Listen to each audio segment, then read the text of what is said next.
13-year-old Max Segredo has ended up at Mary Sunshine Orphanage. Max begins to suspect that this school is no ordinary school when his first field trip ends up being a trip to break into a warehouse. This is playing with fire. Avoiding the security cameras, Wyatt and Max circled the warehouse to the far side where power lines drooped down to connect with the building. Wyatt donned green rubber gloves. He inclined his head at a thick cable entering a fuse box. "Gotta go easy with this'n," he said. "Make a blue and you'll get axed." Max cocked his head. "They speak English where you come from?" "Australia?" Wyatt looked puzzled. "All the time, mate." Max boosted him up, and the blond boy gingerly connected two long wires to the line. Back on the ground, Wyatt plugged them into the device. "And to think, all I have to do is push this little button." Thoof! Sparks showered from the fuse box above. They jumped back. "Cool," Max said, despite himself. Wyatt hooted. "Epic!" He jerked the leads free, tucked the device under his arm, and took off running at an awkward gait. "Wait!" called Max. "What's the hurry?" Wyatt called back over his shoulder. "The generator switches on in 90 seconds. We've got to be inside by then." "Now you tell me," Max said, dashing after him. By the time they rounded the corner, the rest of the group was clumped around the door. Cinnabar's picks were already worrying the knob, while Rashid leaned over her, tackling the deadbolt. Max and Wyatt panted up to them. "Hurry!" gasped Wyatt. Mr. Stones eyed his watch with a smile.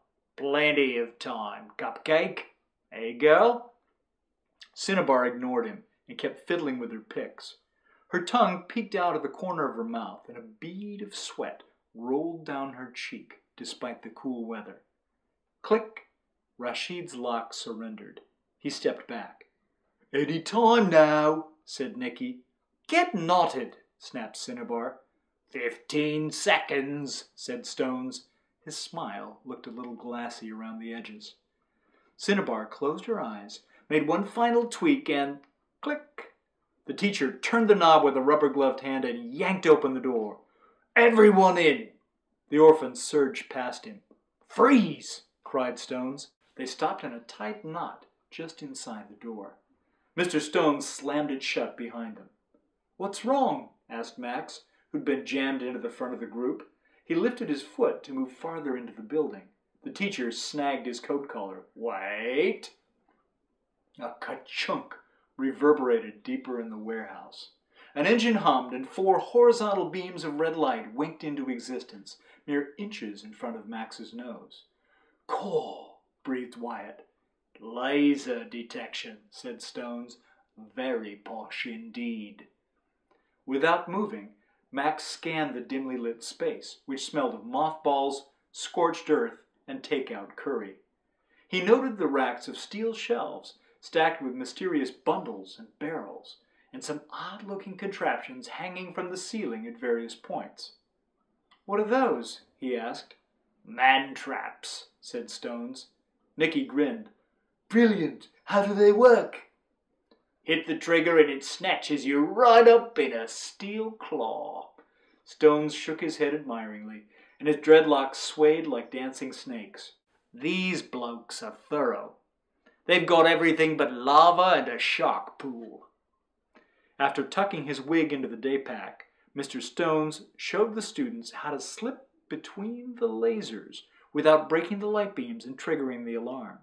When everyone had passed inside, he gave his last instructions. "Here's what we're after, puppets. Information. Any intel you can find on shipments from Argentina or any mention of Nolthium-90. "Information?" Max blurted. "I thought you were training us to be criminals." Mr. Stones chuckled. "Don't be daft. Mary Sunshine is a school for spies, not crooks. There's a difference." Max flushed. Nicky favored him with a mocking pound. "Oh, young Einstein's a bit slow on the uptake." Dermot sniggered. The teacher passed out 10 blue ballpoint pens to the group. "We're taking notes," Wyatt complained. "How old school is that?" "They're cameras," said Stones. "Click the button twice to take a picture. Now spread out. 5 of you cover the warehouse with me. 5 of you go toss the office. We've got 15 to 20 minutes, tops." The orphans jumped to their search. Max trailed behind Wyatt and Cinnabar in the group headed for the office, his mind whirring away like the paparazzi's cameras. If Mary Sunshine was a school for spies, and Rashid had said his father was in the same business they were, then my dad's a spy? He wasn't sure how he felt about that. Yes, a spy was better than an out-and-out criminal, but what kind of agent was his dad? And whom did he work for? More to the point, where had he been all these years? On a mission? Imprisoned? At some kind of secret agent Club Med? Max resolved to learn some answers soon. But first things first, time to try out his new skills. He shoved his way to the front of the group, just as Cinnabar was removing her lockpicks. "I'll take the knob. You get the deadbolt," he said. Wyatt handed him a kit. In a few minutes, the office door creaked open. A guy could come to like this spy stuff, Max thought. Once inside, Tremaine and the spiky-haired girl tackled the filing cabinet. Max sat in the chair and rifled through the desk, while beside him, Cinnabar and Wyatt converged on the first of 2 computers. Cinnabar switched the machine on. "It's asking for a password," she said. "No worries," Wyatt smirked. "Reboot and toggle F8, then boot up in safe mode as the administrator. Works every time." To Max, who'd barely been allowed to use computers at his foster homes, the blond boy's instructions sounded as clear as a bus schedule in ancient Greek, but they seemed to do the trick. So he focused on searching the desk. Nothing but the usual office supply junk cluttered the main drawer. The middle side drawer held more promise. It contained several notebooks. "Here, let me," said Wyatt, trying to elbow his way onto the computer. "No, I've got it," Cinnabar replied. She swatted his hand away. Wyatt sulked. Max glanced at Cinnabar's determined profile, then turned his attention back to his work. Picking up a red notebook, he leafed through it, snapping away with his camera pen. Most of the entries seemed to be written in some kind of alphanumeric cipher, but near the back he found a list of uncoded names. One jumped out at him. Simon Segredo, his father. A wave of prickly heat swept his body. He sat up straighter, galvanized. Max scanned the list for a heading, some kind of clue about its significance. Nothing. He flipped more pages until a sharp word from Cinnabar caught his attention. "Leave it alone," she snapped. Glancing over, he found that Wyatt was hovering by the second machine, eyes wide and mouth set in a half-smile. "Wyatt, you don't know what that does," said Cinnabar. The other computer looked nothing like the desktop model. It crouched on the credenza, wide and solid, like an oversized mechanical toad. Insulated electrical cords linked it to a tall, gleaming device covered in knobs and LED displays. A bank of keys covered the lower third of its face.